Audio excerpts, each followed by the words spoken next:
Welcome back. It's 5:50 and let's talk about the Christmas Story shocker. It really has everybody talking right now. We're talking about the iconic, is it Tremont? I know my producer told me this. Tremont home? You'll know what we're talking about. It was used as a setting of the movie A Christmas Story. That is up for sale.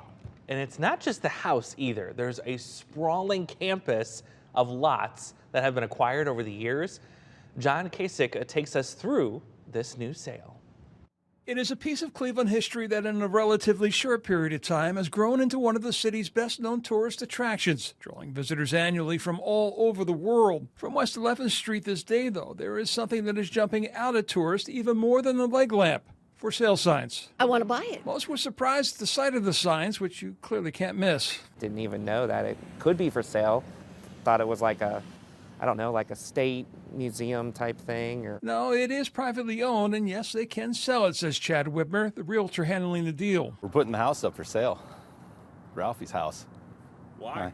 It's time for something new. The owners are looking for a new venture, and you know, a new chapter in life and move on. And it's not just Ralphie's house. This package includes a total of 7 properties they've acquired in this neighborhood over the last 18 years. It's a whole operation.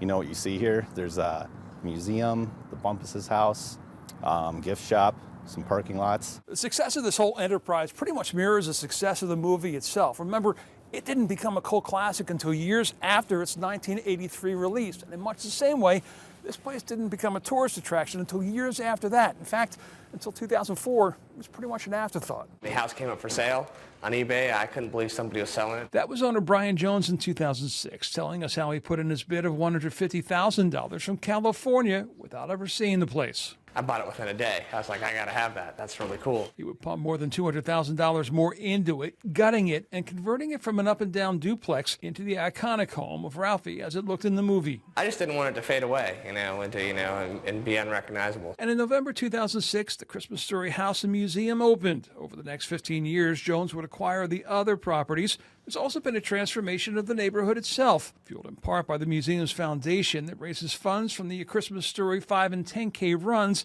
that provided grants for exterior renovation projects in this immediate neighborhood, an effort that in its first 7 years raised over $620,000. Johnny Fatina says the for sale signs made him sad. What do you hope happens? Just like it is. Nothing changes. Nothing changes. That will be up to the buyer. The new owner's going to be able to take it in whatever direction they see fit. You know, it's hard to say what that is, but you know, the hope is that they carry this on and actually make it bigger and better and make it an even bigger attraction for the city of Cleveland. As for the asking price, Whitmer wouldn't say, other than to label it pretty significant. What did you just say you would do, Andrew? No. You had the money to buy that place? I said, watch somebody come in and demolish it and put up like a Chick-fil-A or something. Like, It's interesting. don't do that. It's interesting to hear that story, though, the amount of money he invested. We'll keep you posted when we find out who has enough money to buy it.